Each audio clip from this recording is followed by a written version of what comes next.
Assalamualaikum, selamat pagi tuan-tuan dan puan-puan. So hari ni ada model 7 series. Ini model lama ni. Otai-otai minat lah kereta ni macam ni. Kereta-kereta klasik ni pun kita faham lah. Kereta yang dah lama kan. Regular customer kita orang juga. Dia datang untuk isu sengguk-sengguk. Bila idle rasa bergegar kuat je. So kalau nak kata idle bergegar ni, sebenarnya boleh jadi banyak punca.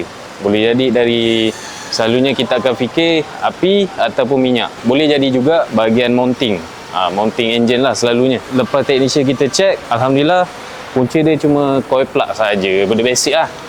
Tapi sekiranya kita dah settlekan coil plug ni, dah tukar spark plug, dah tukar coil plug, tapi masih sama, itu barulah kita kena check benda lain. Contohnya pada fuel pump pun boleh jadi, ataupun daripada laluan minyak ada yang bocor, ataupun ada injector yang misfire, dia punya semburan tak cantik.